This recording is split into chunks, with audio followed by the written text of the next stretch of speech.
Hey, thank you for watching. Thank you for subscribing. Thank you for listening. So glad to have some time with you today.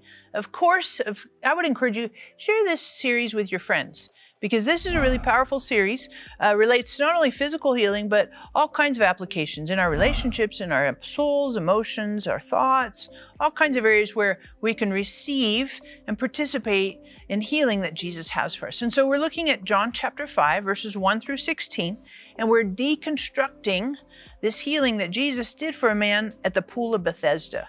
When I say deconstruct, it's like I've been talking about sushi, and deconstructed sushi would be like poke, which is a delicious new food I discovered. I have fun kind of just creating your own thing, fun to mix things up and do these nice combinations. But when we think about this deconstructed healing that Jesus does for the man at Bethesda, we're taking it apart piece by piece. And we've looked at some of the obstacles of healing. That could be community, that could be time. Sometimes there's a lottery mindset that happens with healing. They got it, I didn't. Sometimes we have to really think about the conversation with Jesus, have the conversation, and answer the question, do you want to be well? And sit with the idea, have I looked to people as my conduit, as my healing method, if you will? I don't have a man. That's what the pool of Bethesda guy said. I don't have a man to help throw me in the water. But today I want us to think about healing, and healing can be uncomfortable and also inconvenient. Sometimes I think being sick, being impaired, we get accustomed to that. We get used to it. And I've talked about this before. You might have heard this around me. We do things that I call compensating behavior. And so what happens when Jesus asks a question, do you want to be well? What we really have to think about is there are things that I do, behaviors that I have that compensate for my infirmity, for my sickness.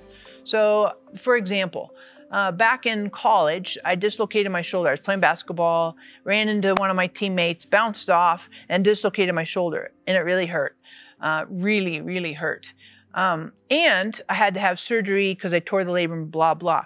But one of the things that I went through in that recovery is I learned how to take off my sweatshirt or my shirt, if you pull it over your head.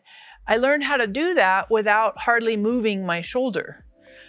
Without lifting my arm and do it. So I have this, and even yesterday I was taking off a sweatshirt and I was doing, and this is almost like, several decades later after the injury, after the surgery, and I still have this quote unquote compensatory behavior to compensate for the injury. Now I have full mobility of my shoulder, it's fine, but the mindset still exists. And so sometimes when we agree with Jesus, it can be both uncomfortable and inconvenient. We have to pick up our mat. We have to walk. We have to get up. That's what Jesus said to the man. Get up, pick up your mat, walk. But I also want us to think about inconvenient because this is kind of some fallout, some residue from this healing. So this dude who was sick for 38 years and had been hanging out trying to win the lottery by the pool of Bethesda, he's walking, he's picked up his mat, he's walking, and here's what's interesting. When he does walking down the road, Jesus disappears into the crowd, which I think is perfect, because if you think about it, here's this massive crowd of sick people, and Jesus, if he starts healing them, this could cause a mass riot. So Jesus slips into the crowd, but the dude that gets healed, we don't know his name, the Jews saw this guy walking with his mat, and it was on the Sabbath. So in Jewish law, and I'm not saying history or tradition, I'm saying law, the legalities. In Jewish law, you're not supposed to work on the Sabbath. So this guy who just got healed, who is getting up, picking up his mat and walking, he's carrying his mat. He is carrying his mat on the Sabbath, and he is breaking the law. So the timing for this, so to speak, his healing is inconvenient. And he's confronted. he's confronted by the Jewish leaders. In verse 10, it says, so the Jews were saying to the man who was cured, it's the Sabbath and not permissible for you to carry your mat. And the dude answered, he said, well, he who made me well is the one who told me, pick up your mat and walk. And so they said, who's the dude who's told you to do that? And the guy says, I don't know, because he slipped away from there. And so I say this to bring this to your attention because sometimes healing is inconvenient. The timing, you're like, this isn't the right timing. It's the wrong day for this healing. But I want us to really be clear that whenever Jesus heals is the perfect timing. And regardless of who gives you flack, and sometimes religious people will give you flack. You're like, you're not following the letter of the law. You're not being compliant. You're not obeying, you know, and they can give you a lot of harsh and attacking, judgmental stuff, condemning stuff. But I want us to be very committed and devoted to the healing that Jesus brings in our hearts, that we walk in that healing regardless of who disagrees, regardless of any kind of religious input or opposition that says, hey, you need to go back and stay sick and get your healing on the right day at the right time, and so that your behavior is compliant. And I want us to be really careful that we agree with Jesus, that we absolutely, no matter who opposes us, no matter the inconvenient timing, no matter what it requires for us to change, to let go of the compensatory behavior. And conscientiously, there are times, and I've referred to my shoulder, there are times that I have like stopped myself. Nope, you're gonna stop, and you're not gonna do the taking off your shirt like the old way. You're gonna do it like you're whole and well, because you are, Sarah.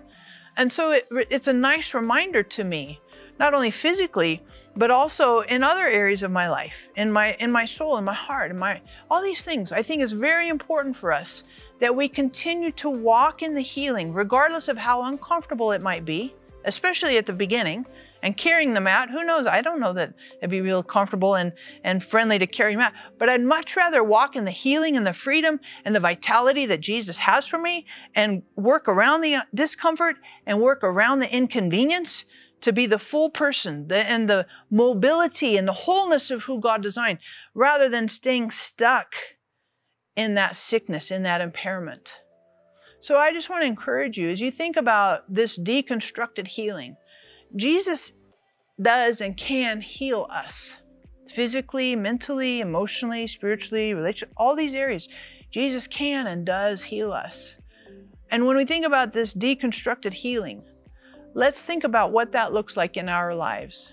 And where it might seem inconvenient or uncomfortable, let's not make those things a higher priority than getting up, taking up our mat, and walking, following Jesus, having conversations with Jesus, and letting Jesus be the full-on true healer, authentic healer in our lives.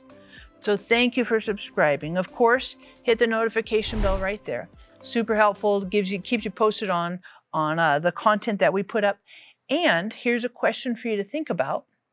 We're coming into kind of summer season. What's your favorite activity in the summer? What do you like to do the most in the summertime? So here's your joke, which is a fantastic joke, quote unquote.